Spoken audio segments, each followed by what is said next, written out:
Mr. Board President, members of the board, Dr. Sorensen, and La Jolla ISD community watching at home and in the crowd.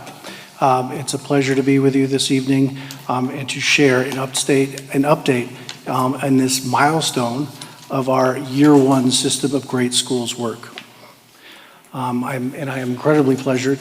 It's my pleasure to be joined by my incredible colleagues who we will hand the baton off at various points in the presentation. Before we get started, I wanted to take a moment to anchor into our district vision statement that we just readopted at our last board meeting.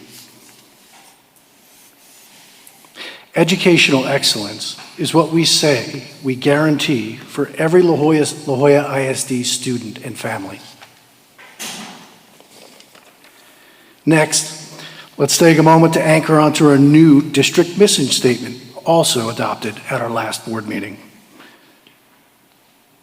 This represents our promise to our students and community. It's a commitment for how we will empower students toward agency and lifelong success.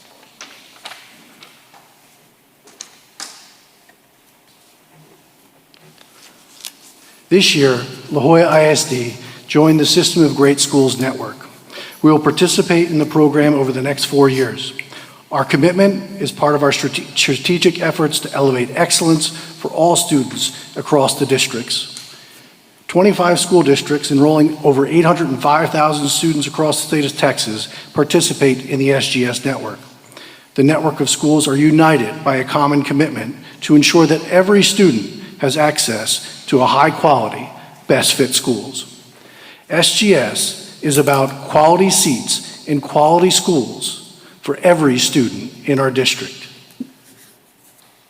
As we think back to our vision statement and our mission statement, are we guaranteeing quality seats across our system of schools? Are we living up to our vision, mission, and North Star as a district?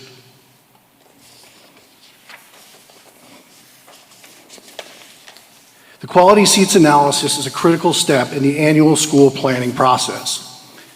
It's not a one and done data report. A QSA will be generated each year that we're a part of the SGS network so that we can continuously learn about our district as a system of schools and inform decision making.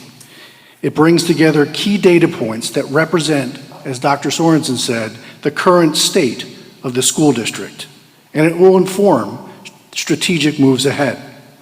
At the district level, the QSA illuminates the most important trends shaping our works and helps identify opportunities to ensure every La Jolla ISD student is in a high-quality, best-fit school. Again, it helps answer the question, are we guaranteeing quality seats across our system of schools? Are we providing educational opportunities our families want, need, and deserve? Are we living up to our vision, mission, and North Star as a district? With the quality seats analysis, we start the strategic planning process by seeing where we're at in our current system. So the quality seats analysis data was collected across a number of sources. It includes our TAPER reports. It includes our accountability ratings from 2022, 2023, 2024, our verified accountability ratings. It includes a look and analysis of the types of classroom assignments we give our students in grades K through 12, in math, in reading. And it includes walkthroughs of our campuses and classrooms in reading and math at all grade levels at 15 of our campuses, and observations of how our professional learning communities operate. Quality seats analysis is essential for our annual school planning process. It establishes a single source of truth on our current performance. It enables us to strategically group schools and will help us take actions tailored to the individual needs of each campus. As we move through the data, I ask to think about the insights that could drive actions both at the district level and at a campus level.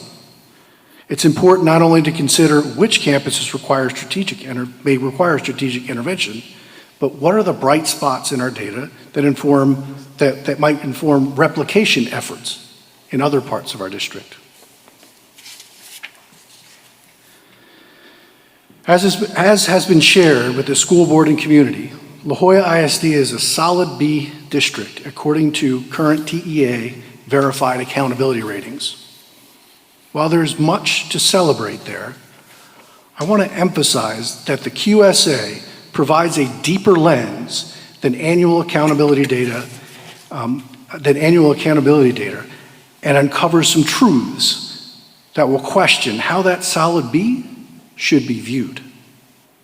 We have to acknowledge where we are to move forward to where our students and families want and deserve our system of schools to go. Some of the overarching takeaways from the QSA I would like to share up front. So, the data indicated, while most La Jolla ISD students currently attend campuses with a verified A or B rating, there's a concerning number of campuses that have experienced a decline in accountability ratings over the last 2 years. District trends show a steady decline in enrollment across the system over the last 10 years, and a spike in attendance absentee rates across our grade levels in recent years. The data indicated duplicative programming at high schools and how it contributes to disparate academic outcomes and stress to our district budget. The data provided evidence that the quality of instruction generally across our school district needs to improve at all grade levels. And then finally, on average, the data showed La Jolla ISD schools are utilizing 61% of their physical space capacity across all campuses. So with that, I'm going to turn the presentation over to Dr. Little, who will talk about academic data. Thank you. Good evening, board and superintendent.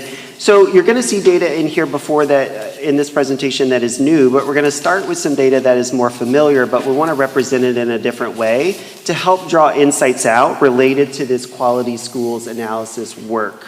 Good. All right. So we're going to start with some STAR data. Again, data that we shared, but this is a different representation. You're going to see elementary on this slide, then we'll look at middle and high school. A couple things just to orient us to the slide format. This yellow dotted line going across the middle of the slide is the Texas state average for last year. Specifically, across Texas, as we look at elementary school, so this is all grades, all STAR test, how many students were at meets or above, and that was 46%. We've then stacked our schools from lowest performing to highest performing on this chart, so you can see that variation across La Jolla ISD elementary campuses. We've got about 9 elementary schools that actually outperformed that state number of 46%, but that leaves more than half of our elementary schools that are under that line. The big takeaway that we've got to start to grapple with is what is happening at our highest achieving schools that we can then think about replicating, duplicating, or scaling across the district to make sure there are quality seats for every student at every school. Middle school chart here set up very similarly. We see less variation at the middle school level than we saw at the elementary level, but again, really wanting to grapple with what are the takeaways from our higher achieving schools here that we can then start to build a system around to ensure that exists at every school in the district. And then for high schools, we actually see something pretty jarring here. If we look at the two highest bars here, over 80%, those are our two specialty schools, Thelma and Jimmy Carter. But then we also have to recognize that that means our comprehensive high schools are having a very different experience. And so this really starts the call to action for us, which we will unpack throughout much of the rest of this presentation to really understand what do we need to start asking of ourselves, what do we need to start grappling with as a system, a district, and a community to ensure that just because you're at a comprehensive high school isn't relegating you to half the results that students are getting at one of our specialty schools? How do we just make that the norm and the promise across the board? Chief Gomez Perez is going to come up and really unpack some more high school data for us, and then I'll be back to look at some classroom-specific data. Thank you. Good evening again. So as we're looking at what we were doing with our quality seats analysis and looking at the data at the different levels, so we want to continue looking at our high schools and looking specifically at our AP and our ACT data. So how is it that we have at some schools some of the systems of support and structures that we can replicate at the other schools that we have? And so looking at our AP data, and so on average, when you look at this graph, it'll show you that nearly 11% of the high school students are passing at least one of those AP exams. So we're putting a big emphasis at all of our schools, most of the schools, in the participation rates. But even though in some of those participation rates, as they are high, we are still looking at our students not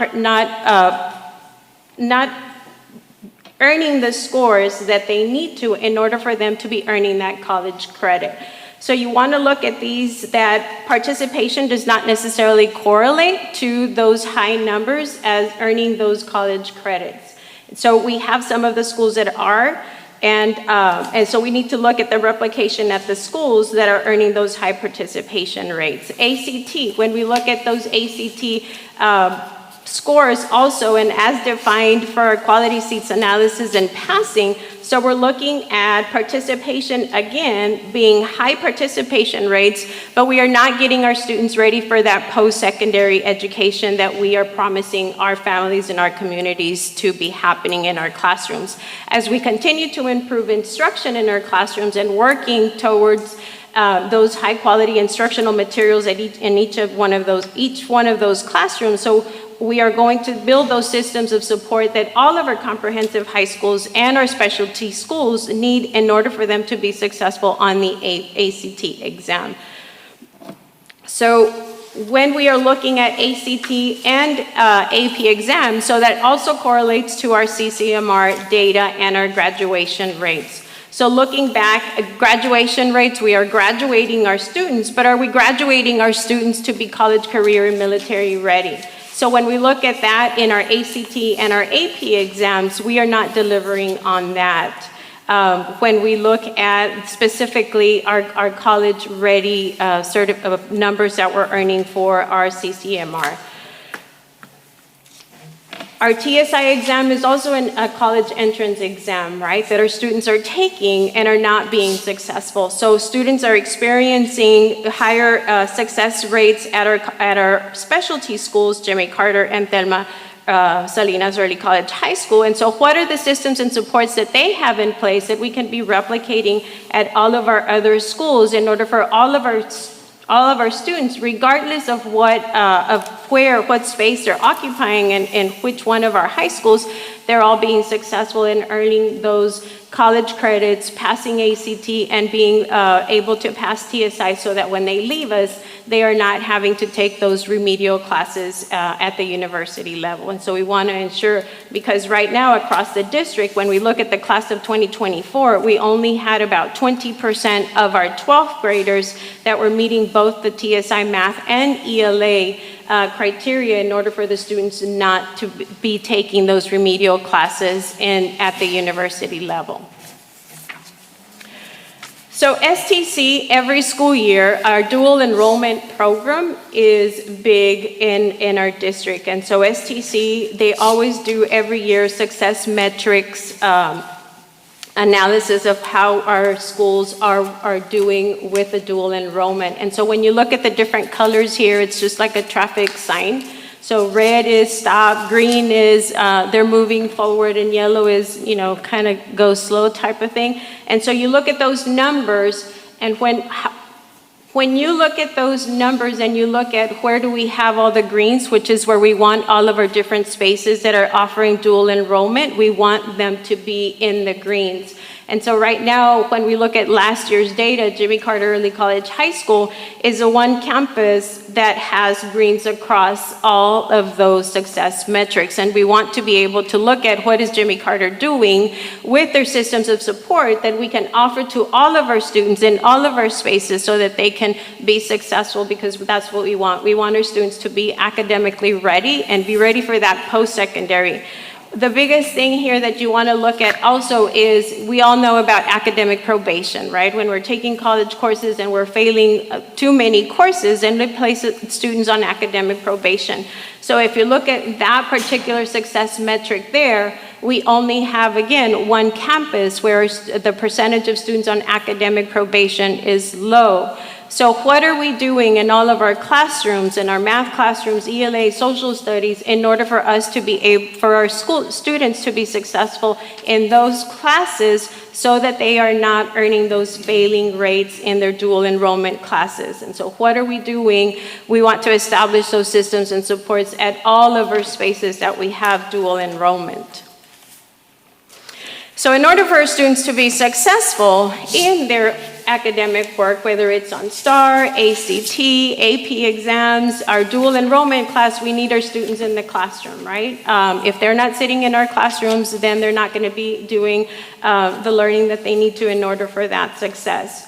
So when we look at attendance rate for last school year, these were our attendance numbers for last school year, and you can see the bars highest being at our elementary level with 93.8% for last school year.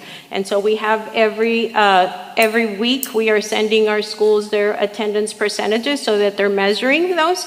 And then we've also put in place some of the support structures that they need to be doing. If you have 2 absences, you call home. You have 3 absences. What are the things that we're doing in order for our attendance rates to be higher than where we are at?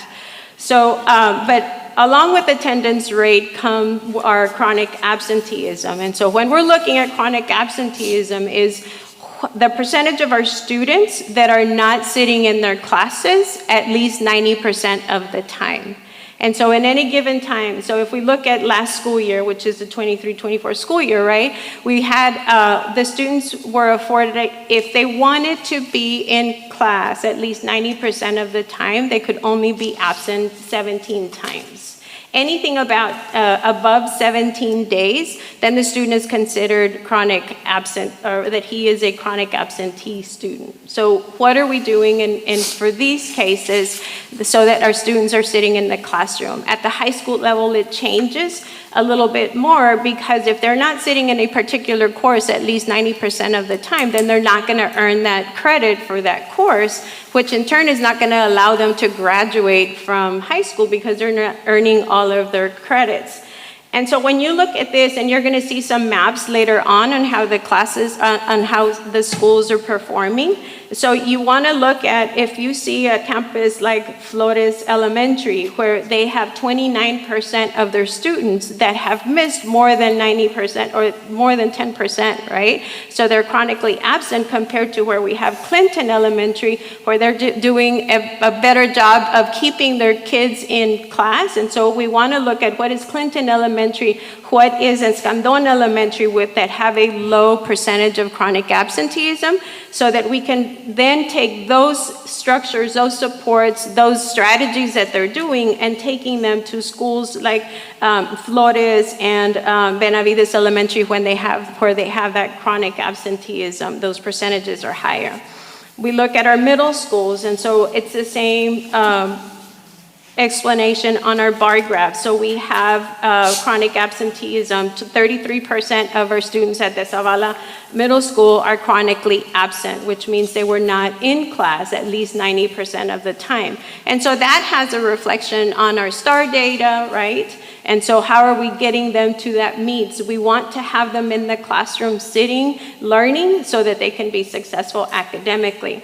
And then you're going to look now at our high schools. And so when we look at our high schools, and we looked at how they were doing on STAR, how they were doing on ACT, how we were doing on our AP scores, and then you look at chronic absenteeism, and you look at schools like Palmview High School, where 53.9% of their students are chronically absent. They're not sitting in their classrooms learning, And so how can we get them in class so that they have a higher ACT score, so that they can pass their AP exam, so that they're successful on TSI? And those are the systems and supports that we want to look at what is Thelma Salinas doing to have the kids in the classroom so that we can replicate those supports, whether it's the counseling, our social workers, our truancy facilitators, all of the different resources that we have at our campuses so that we can help them and build those systems and get better at what we're doing. Discipline. So middle schools in La Joya ISD have the highest percentage of students involved in discipline incidents. And so when you go back to chronic absenteeism, the middle schools generally across the board are anywhere between 20-30% chronically absent, right? And so we looked at how are they doing there? Why isn't that they're not coming to school? But when you look at these discipline and incident reports, the incident reports are because of violations to the student code of conduct, that they're not necessarily, when we looked at them, fighting or drugs or anything like that. It's violations to the student code of conduct like insubordination, dress code, those are the kinds of things. But we have the system where every referral is put into Skyward and we're able to pull out the reports and specifically what are those incidents specific to every campus and which ones are the ones that they have the most. And so we can then target that campus for, if it's insubordination, then we need to start looking at, do we need to do group therapy or our social workers, different things. And so we have those things and we can track them. I had a couple questions, if you don't mind. No. Go ahead and proceed. One of my questions was, when you're comparing Jimmy Carter, Thelma Salinas versus the comprehensive high schools, you were mentioning that we want to see what's going to be, what is Jimmy Carter and Thelma doing different to see how we could kind of replicate that in the other three high schools. When do you think we'll be hearing that sort of presentation to see that data? So we're doing those analysis right now, and hopefully we'll be able to, not hopefully, but we will bring a presentation to you on November the 20th on some of that analysis that we did, so that you can have a little bit more insight on some of the supports and structures that they have, and then how can we align those. Okay, perfect. And then the second question was for the chronic absentee that we see in the different schools at different levels. Do we do anything about reaching out to those families, parents? Do we keep track of that? Do we see, the reasons why these kids aren't coming in? And do we have that data as well?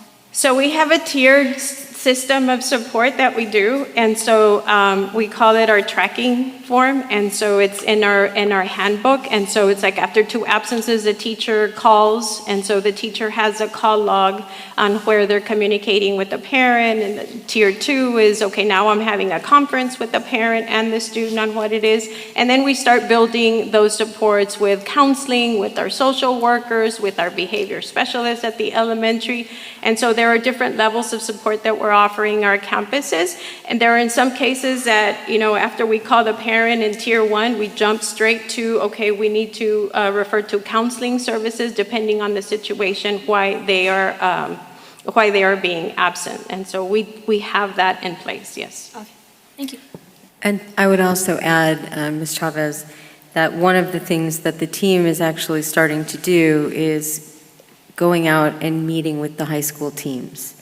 And so the cabinet, along with the executive directors, have actually begun to do the shoulder-to-shoulder work of meeting with the administrative teams, the counselors, all of the assistant principals, the principal, and all of the supports to walk them through kind of what we're calling the workshop model of the whys, the what next, the how do you do this, the how are you monitoring, the how are you tracking, because sometimes helping people put those systems and structures in place takes some coaching.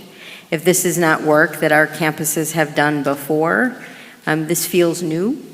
This feels a bit like we're monitoring a lot, and we are, because when you have a 50-some% chronic absenteeism rate, it requires central office to do some intervening. And so we're stepping in. And so the team has gone out to do some visits, especially with our high schools first. Our executive directors have also done some campus visits, but we're going to continue to do that shoulder-to-shoulder work because we want to support first before we go directly to accountability. But it's kind of a both and. Great, thank you. Dr. Sorensen, kind of along the same lines around attendance, do we have a uniform tracking system for attendance, one? And then two, my other question is, do we already have in place policies and procedures that need to be followed on a daily basis, right? Is that also uniform? So we do. We do have an attendance/truancy manual that we updated this school year because it was kind of a little bit different. We had one for truancy and one for attendance, and so they go hand in hand, so we combine that. And so that attendance manual has already gone out to the campuses to where it outlines what are the steps that we need to be taking, at what time we need to be taking, who's doing the taking, and all of those stuff. We've also included in there in that manual, we have a section that is designated just for the campuses should be establishing a campus attendance committee. And so they need to, what is the data that they need to be bringing into that committee meeting so that they can review, and then what are the actions that they need to be taking at the campus level so that they can be working on improving their attendance. And so it's outlined for them with the forms, everything that they need. Of course, Skyward is where we take our attendance, and so we have our different times. ADA for elementary is at 9:30, and then at 10:30 is for our secondary schools. And so at that time, attendance clerks have certain things that they need to be doing. If the kids are not there, there are some schools that start before, calling the parents, hey, so-and-so is not here.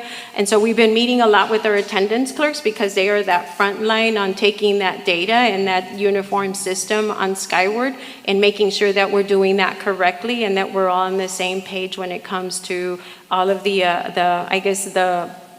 data part of the attendance. Yes. And so again, I would, two things. One, we are doing an on-ramp of support first for our campuses. And so we feel really strongly that since we are leaning in, we're really taking this first semester to do some shoulder-to-shoulder and hand-holding and building up capacity around this first semester, because this is also the first time that the district has looked at it through a chronic absenteeism lens. If you look at the two slides and you hold them up, next to each other, you look at an attendance rate, and for a long time, the district has looked at the lens through, our attendance rate is 93%, and so we felt comfortable, right? Well, now we're talking about the lens of chronic absenteeism, and that's a very different lens. Now we're talking about percentage of kids who are not here at least 10% of the time. They're not here, and if they're missing class, well, we need to know who's missing, where are they, and what do we need to do to get them here. And that's a kid by kid by kid by kid intervention system that schools have to put into place. And then you have to design interventions based upon what each individual child needs, which requires a system of support. And so we're taking time this first semester to work with campuses to develop those systems of support.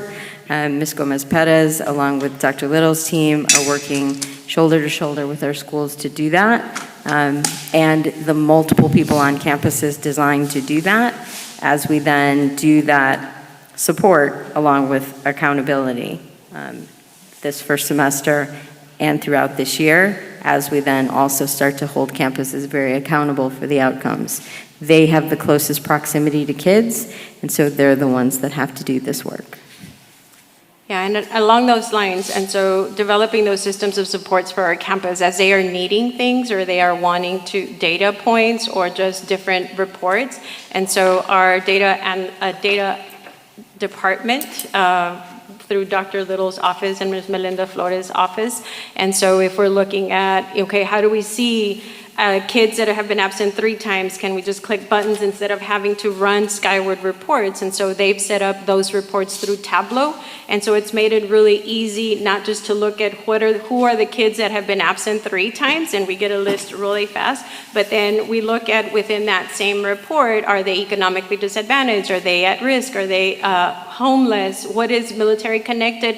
So that now we can be super specific on, okay, if they are homeless, and we need to make sure that we're looking at our McKinney-Vento, and then what are the systems of supports that we have for that population? What are the systems of support? So as we're going through the process on how do we get better at this, and they're needing things, and so we're working on our ends on how do we make it easier for the campus as well to be able to get those supports and provide those supports to our students as fast as they can.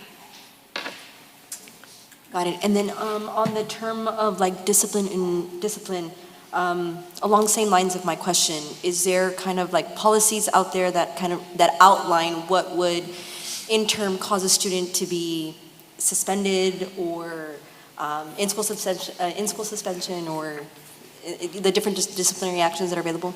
So we have our student code of conduct that is aligned to our TASB recommendations. And so we took what was in place in the district, and then at the beginning of the school year, we aligned it to TASB recommendations for student codes of conduct, and that came up for board approval back in August, I think it was, right?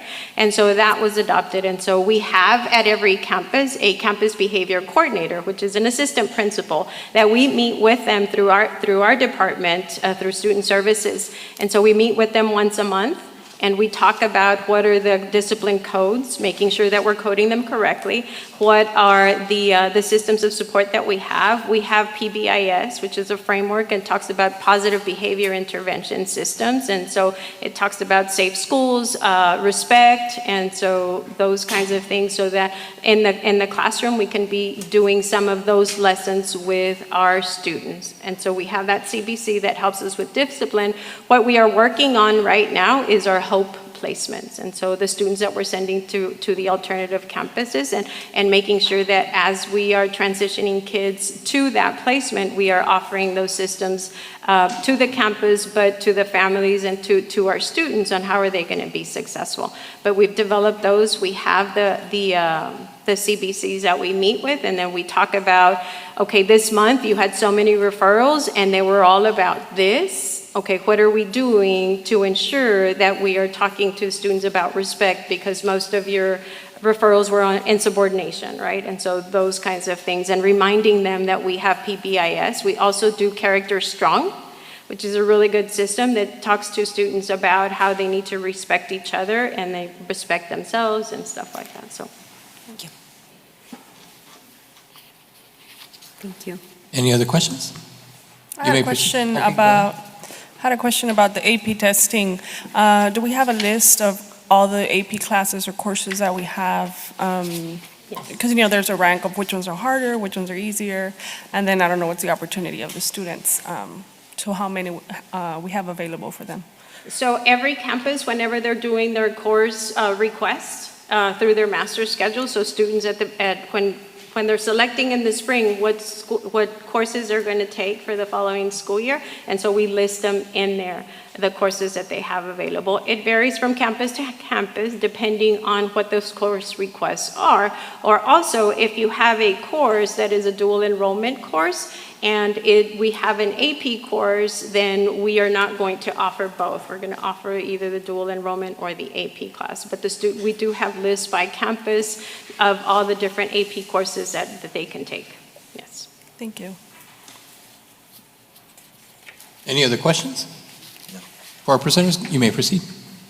Thank you, Dr. Little. All right, thank you. So we pulled a lot of data analysis, which is what we walked through so far, but part of our quality schools analysis was also going into schools and into classrooms. So we were in 15 schools, over 60 classrooms, and I want to share with you a little bit about what we learned and saw through those classroom visits.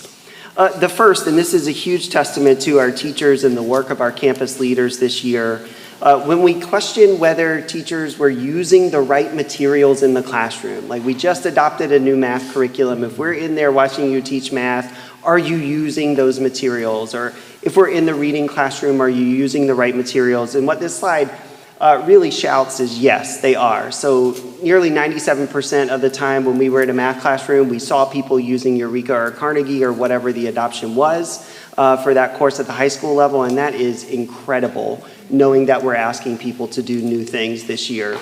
On the reading side, even though it's not a new adoption, we still saw really high rates of implementation and usage, near 90%. What we also looked at, though, is beyond just using the materials, what is the quality of instruction that's being provided? This slide does a few things. The red, blue, and gray show different levels, so that's elementary, middle, and high school. We've got math classrooms on the left and reading classrooms on the right. And then at the bottom, we're looking at some key research-based things that really are part of Tier 1 quality instruction. Are we using the right research-based strategies? Are we considering what in education speak, universal design for learning, but really have we thought about where we want to end up? And are we building the lesson and the learning process to achieve that ultimate end? And then thinking about content-based strategies with language as well. Just two big takeaways here. What we generally see is math is slightly stronger than reading. That makes sense given the work that we've done with new HQIM and lots of professional learning in math this year. Certainly at the elementary levels, it's almost been exclusively math. We are changing that starting tomorrow, but that has been the case thus far. The other big takeaway here, back to all the high school data, is we see that our high schools are generally the least likely to be using these elements of research-based, high-quality instruction. So again, you heard Chief Gomez-Perez really lay out this story of causing us to question, like, is the high school diploma that we're offering actually guaranteeing that you're prepared for whatever you're going to do next? We see that in actual classroom instruction as well, that we have work to do in the high school space. Beyond looking at classroom instruction, we also went into teacher planning time. You've heard us talk about PLCs, or professional learning communities, as a key part of our strategy this year, as teachers getting together to prepare for the lessons that they're going to deliver. So we also wanted to understand, like, are you using that time in the way that research would best say is going to set you up for the most success when it comes to instruction? Just like what we saw with teachers using the right materials, this long bar at the top shows that they're also pacing themselves really well. Like, they are where they need to be at that point in the school year, teaching the right concepts and skills. As we go down, though, we see opportunity for improvement. So we know that we've got to do more work helping teachers know exactly what students will do to demonstrate that they learn the concepts in that lesson. That's the bottom one here about exemplar responses to demonstrate mastery. Do we know exactly what we're looking for from our students' learning? That's a big area of growth from us, as we can see in this planning data. To close this part out, we also wanted to understand if the designations that our campuses have, we know there are many, from STEM to leadership to biliteracy, bicultural, you see the list here on the slide. But we wanted to know if those designations were actually showing up in real experience and instruction in the classroom. And as we were doing these walkthroughs, what we found is that we couldn't find any evidence of differentiation. So whether I was at a STEM school or a media arts and communication school, my experience in that lesson was the same. So this is really begging the question about what designations mean currently, but also as the superintendent starts to go out with strategic plan development and engaging the community on what we want experiences to look like moving forward, one, that we're super clear on those experiences, and two, that they actually do shape the day-to-day experience that students have in those classrooms and in those campuses. We'll pause and see if there's questions before we sort of zoom out and take a much bigger look at where we are as a district. Members of the board, do we have any questions for Dr. Little? I have a question. Go ahead, Doctor. For the previous slide, the very last, drafting exemplar response to demonstrate mastery. From that, am I getting that teachers can step away from the curriculum just to make sure the students understand what they're teaching, or what, can you explain that to me a little bit more? Yeah, I will certainly try, because that is not the takeaway that I want our teachers to have from that point. So it's not that you're stepping away from the curriculum or you're going to do something entirely differently. If I am teaching you a lesson on how to add and subtract fractions, I need to know how you're going to show me that you learned that. And so this is really in the time where you're sitting with other teachers grappling with what is not only the best way, but what are the multiple ways that students can show us that they really know this concept and are ready for the next thing. What we often find is that if teachers skip that step, they're in the classroom, they may check with you to make sure you know it, but they didn't have a systematic way to see if the whole class understood that concept. And so days or weeks later, you find out, wait, I actually have a gap in student learning that I wasn't aware of because I wasn't super clear on how to know if students mastered that concept in the moment. So evaluating rather than the teaching.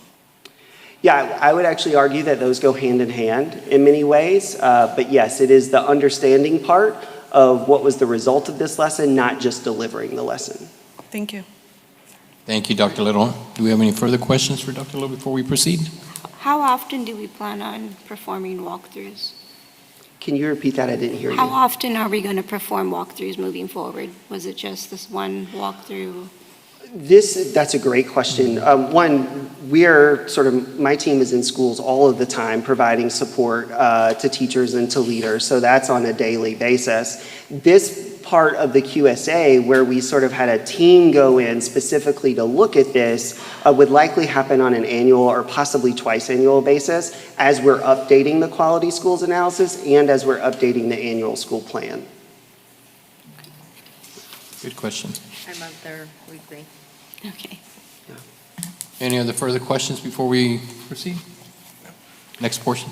All right, again, we want to zoom out for a second. We've talked about accountability data with the board and the community earlier in this year, but again, we want to take some different looks at this for the purpose of asking if we're providing quality seats consistently.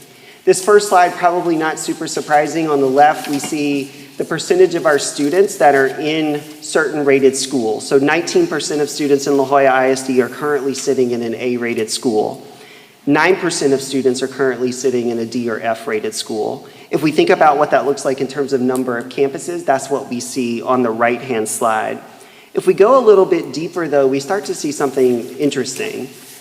We have the full spectrum of ratings at the elementary level. A through F, all are present in La Jolla ISD. For middle schools and high schools though, every single one of our schools at the secondary level is A or B. But I would ask us to go back to all of those slides that really dug into high school data in particular, and this starts to have us question like what's under the hood and what do we need to do to improve quality across the board and not just sit on the fact that we have an A or B rating, but really grapple with the reality of what students are experiencing every day and what their outcomes are at the end of that journey. This just lists each of our schools by their rating. You can see the actual accountability projection that we had from our verified process. So we see our A's and B's in the left and the right. Most of our schools are B-rated schools in the district. Again, that's something to celebrate and to be proud of. But we're really asking what do we need to do to make it better as part of our conversation tonight. And then on the far right, we see the schools that are rated C, D, or F. If we take this one step further, we can actually understand how has that changed over time. So if we look at the last 2 years of accountability data, which schools have improved in that 2-year time period, those are the strong and steady ones on the left. They either maintained or increased over those 2 years, all the way to those seeing significant decline or are underperforming. And some of these are really hard to accept numbers. Like you see double digits into the 20s and 30s in some cases over a 2-year period. That is obviously not meeting our commitment to educational excellence and is part of what we're doing every day to figure out how to best support those campuses for growth. If we show this visually, each of these dots represents one of our schools. Again, this is plotted over a 2-year period. So we can see that we got some strong and steady schools on the top right, so they were doing well, and now they're doing even better. But what's really fascinating to note is that blue box at the top left, we have no dots there. That means that none of our schools that were rated C or below actually improved over that 2-year period.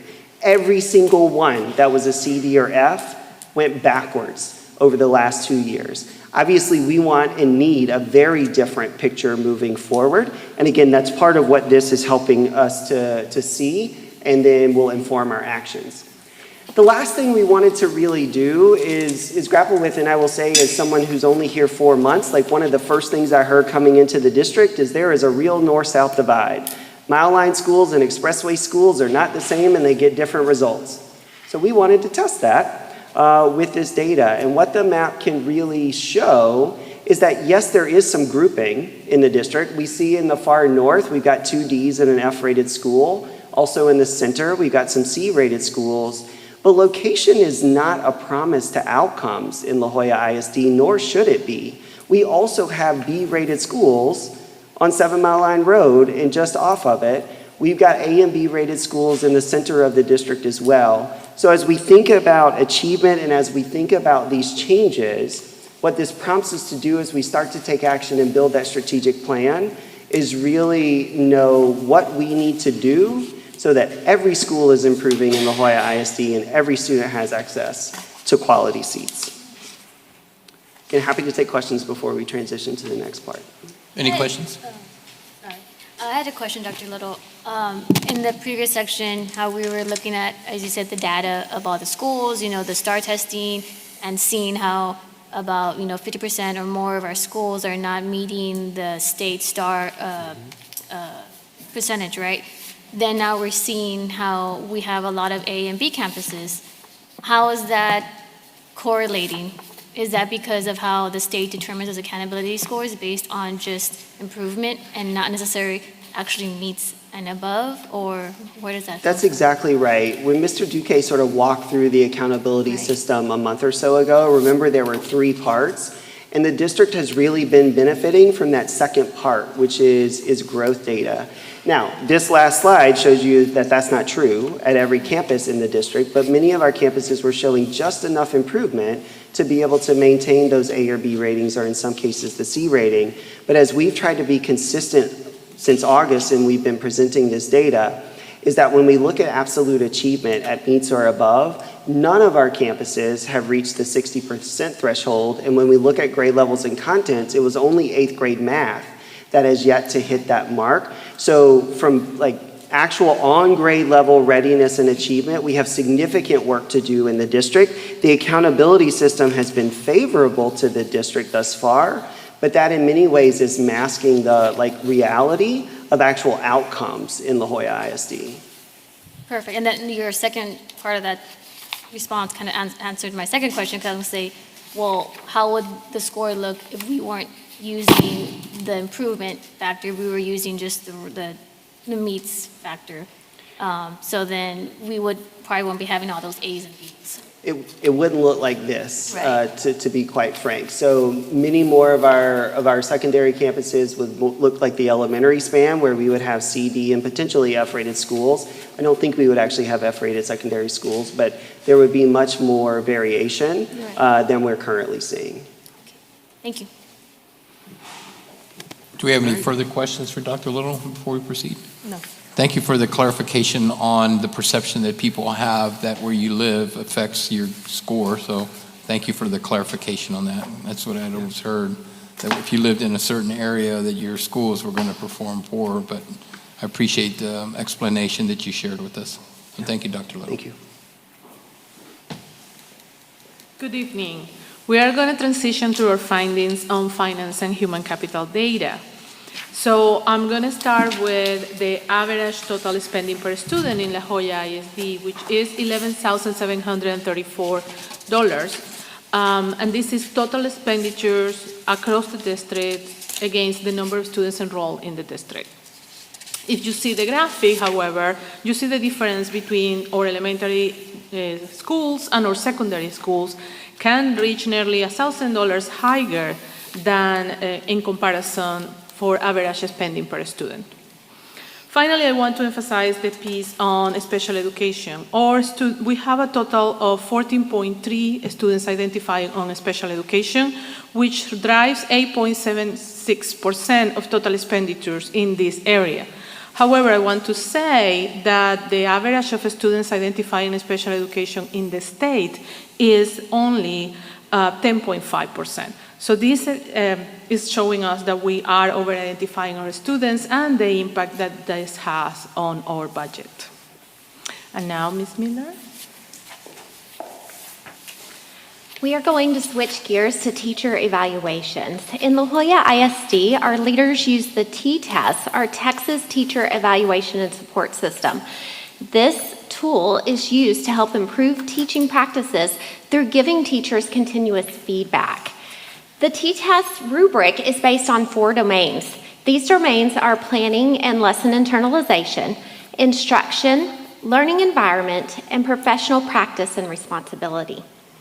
Once the principal has done observations and feedback with the teachers, they are placed in 5 different tiers. The first tier is improvement needed. A teacher at this level struggles to meet the standards of high-level teaching in their classroom. If you look to your left, you're going to see that in La Jolla ISD, we do not have any teachers that are in the improvement needed tier. The next one is developing. This level represents teachers who are partially proficient at giving high-level instruction. In La Jolla, we have a little over 5% of our teachers in the developing tier. Proficient are our rock-solid teachers. These are teachers that are proficient in high-quality instruction, and they are growing all students in their classroom. In La Jolla, you see that we have a little over 71% of our teachers in that bucket. The next tier is accomplished. These are our rock star teachers. They are growing all students and they are showing consistent, high-quality teaching in their classrooms. We have about 23% of our teachers. And then distinguished are your unicorns. These are our teachers that are our high-quality rock stars who are not only growing their students, but they're growing students outside of their own classroom by growing other teachers. We have just about 0.4% of those teachers. But if you look at trends in La Jolla, you're going to see that our A-rated campuses have over 3 times the proportion of accomplished and distinguished teachers compared to our C, D, and F-rated campuses. We would expect that because our distinguished and high-quality teachers are growing kids, and our A-rated campuses are showing that. But if you look at our C and our D and F campuses, you see that there's discrepancies. We have proficient and accomplished teachers on this campus. But what did we say proficient and accomplished teachers do? They grow all students in their classroom. But our accountability ratings are not showing that we're growing all students on these campuses. T-TEST is meant as a tool for growth. It is not a got you. And these ratings are designed to guide teachers on a pathway of continuous improvement with a focus on professional development so that they can move from one tier to the next tier. So we have to ensure that we're rating our teachers appropriately so that they are on the path to get what they need to grow in their own lesson planning, in their internalization, in their learning environment, in their high-quality instruction, and in turn, the students in La Jolla ISD campuses will also grow in their academic journey. Do you have any questions? Members of the board, do we have any questions for Ms. Miller? In the schools that are rated C and D, do we see high turnover?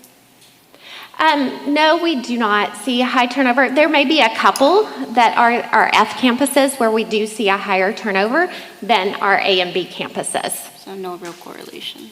But not a huge turnover. Yes, ma'am. Any other questions? How often are these T-test ratings like either put out or evaluated at the campuses? So this is a growth process. It's an observation and feedback. So it starts with a pre-conference where the leader meets with the teacher, talks to them about their lesson.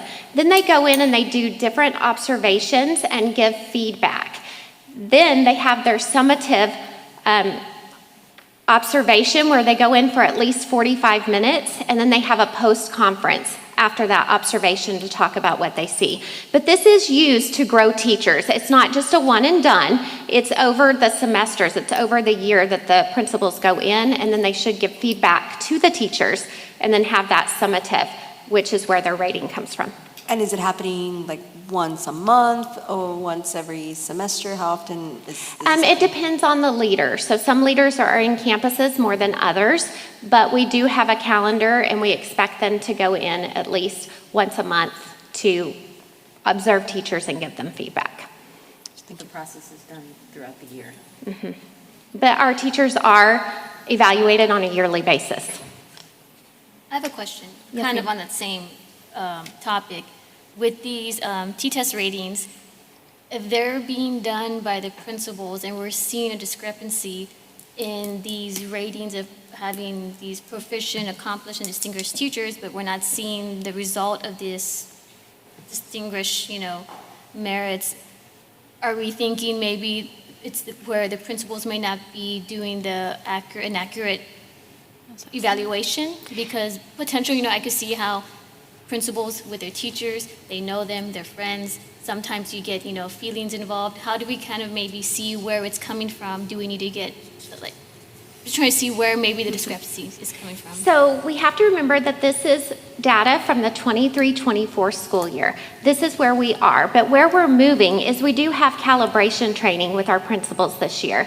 So they are digging into the rubric. They are looking at what makes an improvement needed teacher. What do we see in a classroom of a proficient teacher? What do we see in the classroom of a distinguished teacher? They're also doing learning walks together. So walking into classrooms and then walking out and rating the teachers so that we're calibrating to ensure that we place our teachers in the right tier. We have professional learning. Dr. Little spoke about that to help with the high quality instruction in our classrooms, and leadership coaching. We now have a leadership team and network leaders that are on campuses. They're walking into classrooms with leaders. They're calibrating on T-tests with them. So we do have things in place for the 24-25 school year. So these are things that we didn't have then? These are things, yes, because this is data from last year. This is where we were. In the future, this is where we're going. And in addition, Ms. Chavez, I would also add that we all engaged as a executive leadership team and cabinet and executive leadership team in T-PEST training, where we all learned together and calibrated together on principal professional development and principal evaluation, so that we as a leadership team were calibrated on how do we evaluate our principals, so that we could coach them as they evaluate teachers, so that we could all be calibrated on evaluating principals. Do we have any further questions for Ms. Miller? Ms. Miller, is that your team to my right, your left? No, that's not. That's Oh, Dr. okay. Little. Well, we're all a team, right? Mr. Little, No, I saw them ISD, waving but like they're Dr. they Little. all got it over here. I don't They know. all got it, Yeah, too. they all got it. That's why I'm like, I was watching them and I could tell that they were agreeing with what your responses to the board. So thank you for that. Ms. Gomez-Perez? Okay, so it's not gonna, no. So we are going to transition to our enrollment data. So as we are talking our quality seats analysis and the data that we are presenting, so we want to look at where have we been in the last 10 years. We have been doing a lot of things in the last 10 years, right? But a lot of it has been staying the same regardless of the enrollment that we've had. So when you start looking at overall in the last 10 years, we've lost about 20% of our student enrollment. We've gone from the 29,000 plus to 23,000. So it's a little over 5,600 students that we've lost in the last 10 years overall in the district. When we start looking at per grade level, so we look at pre-K all the way to 12th grade, and so we have some anomalies here. Pre-K, there's a growth, but we did not have pre-K 10 years ago, and so now we do. So you see that big bar graph right there for pre-K. And then you also start looking at the end, and so 10th, 11th, and 12th. Historically, we have students that leave during our middle school years and then come back during our high school years, and for several reasons. When we interview students, it's athletics, it's fine arts, it's the dual enrollment programs that we have. And so all of these kids are coming back to our school, so we want to, again, make sure that we are providing the best education that we can for our students, because they're coming back to us for those great opportunities that we have in the district, and we want to make sure that we are preparing them not just for STAR, but for all of their post-secondary education when they leave us, and all of those post-secondary exams and things like that that they need.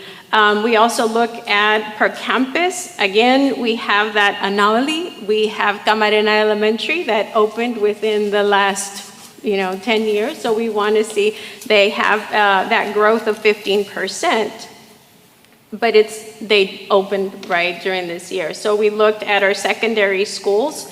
And so in our secondary schools, the one we've had only Palmview High School that has grown 1% in the last 10 years. So when you look at the district as a whole, we've lost enrollment throughout. We also look at inter-district transfers, and so comparing the 23-24 school year to the 24-25, we've looked at how many students and to what schools they are transferring into, and so we have JFK that has a big percentage of transfers into that school. Again, we want to look at how are the schools doing so that we can replicate. So we want to look at why are students choosing to go to JFK compared to some of the other schools if they are not zoned to JFK or to some of these other schools. We do have a transfer process that the families, parents, guardians, right? They fill out the application, it goes through our office, and then we look at those transfer policies, procedures that we have in place to accept those transfers. There's certain criteria in order for them to stay at those schools. They can stay, absences, grades, and things like that. If not, then they lose that privilege for that transfer. Dr. Geary? Good evening. So one of the last pieces of data that we took a look at is the building capacity and the usage of that capacity. Across our district, you'll note on this slide that we are only utilizing 61% of the building capacity of all of our buildings out of 100% of the buildings across this entire district.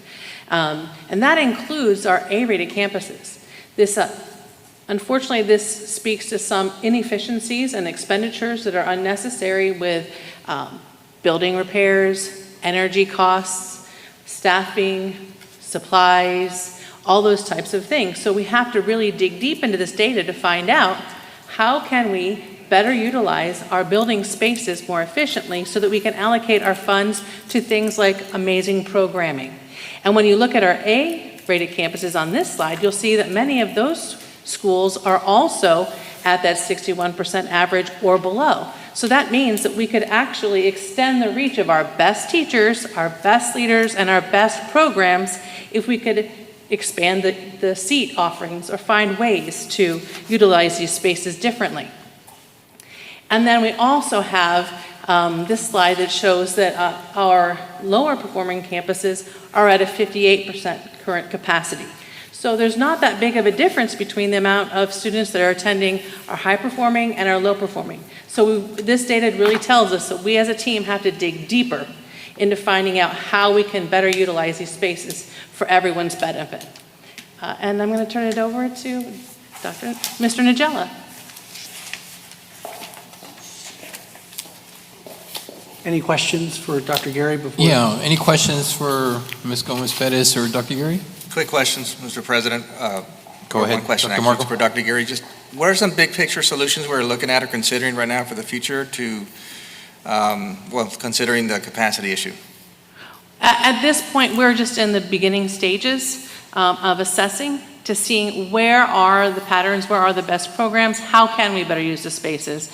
And that is part of actually some of the next steps that Mr. Nigella is going to speak to. But that is one of the next tasks of this team, is to take all this data that we've gathered and make some of those, ideate some of those decisions. Thank you. Dr. Gary, I have a question. Was 60, don't take off yet. Is 61% alarming to you that we utilize buildings campus-wide? Is that alarming to you, or is that pretty average? It's pretty alarming, actually. Okay. In some of our lower performing campuses, they're less than 50% capacity, which means, for instance, we run the chillers or the AC for a building of, say, 1,000 kids, and there's only 500, or a building of 800, and there's only 250. So there's a lot of wasted, just even energy, and that's just one small component, right?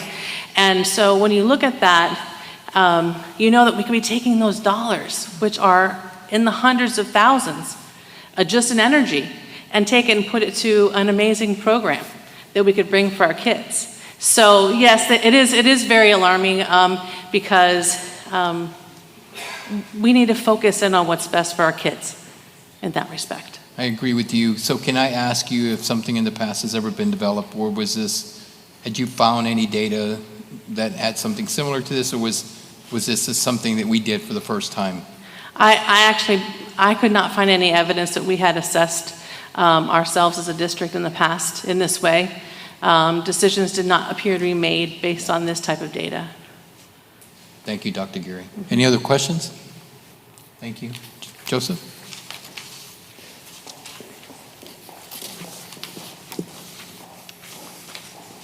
So as we conclude, I ask us to step back for a moment.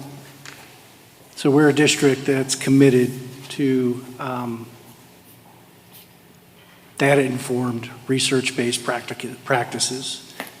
The quality seats analysis, I hope you're able to see, is a very comprehensive, holistic view of the state of our school system.